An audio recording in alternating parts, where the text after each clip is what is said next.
চোর সন্দেহে হত্যার ঘটনায় ৫ শিক্ষার্থীকে পুলিশে সোপর্দ করেছে ঢাকা বিশ্ববিদ্যালয় প্রশাসন। তারা হলেন পদার্থবিজ্ঞান বিভাগের 2018-19 সেশনের শিক্ষার্থী জালাল আহমেদ, মৃত্তিকা, পানি ও পরিবেশ বিভাগের 2020-21 সেশনের শিক্ষার্থী মোহাম্মদ সুমন, পুষ্টি ও খাদ্যবিজ্ঞান ইনস্টিটিউটের শিক্ষার্থী মুত্তাকিন সাকিন, ভূগোল ও পরিবেশ বিভাগের আল হোসেন সাজ্জাদ এবং গণিত বিভাগের আহসানুল্লাহ।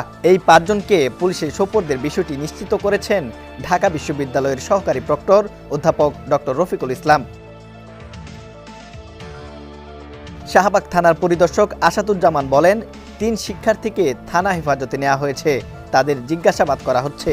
জিজ্ঞাসাবাদে এ ঘটনায় তাদের সংশ্লিষ্টতা পাওয়া গেলে গ্রেফতার দেখানো হবে। এর আগে বৃহস্পতিবার এ ঘটনায় বাদী হয়ে শাহবাগ থানায় মামলা দায়ের করেন বিশ্ববিদ্যালয়ের এস্টেট অফিসের সুপারভাইজার মোহাম্মদ আমানুল্লাহ। মামলায় অজ্ঞাতনামাদের আসামি করা হয়। একই সঙ্গে ৭ সদস্যের একটি তদন্ত কমিটিও গঠন করে ঢাকা বিশ্ববিদ্যালয় প্রশাসন। বুধবার 18 সেপ্টেম্বর রাতে চোর সন্দেহে তুফাজ্জল নামের এক ব্যক্তিকে আটক করে শিক্ষার্থীরা। পরে রাত 10টা পর্যন্ত হলের গেস্ট রুমে কয়েক দফা তাকে মারধর করা হয়। এক পর্যায়ে ক্যান্টিনে বসিয়ে তাকে খাবার খাওয়ায় শিক্ষার্থীরা। এরপর আবারও তাকে মারধর করা হয়। এ সময় মারধরে অসুস্থ হয়ে পড়লে মধ্যরাতে তুফাজ্জলকে হাসপাতালে নিয়ে গেলে কর্তব্যরত চিকিৎসকরা তাকে মৃত ঘোষণা করেন।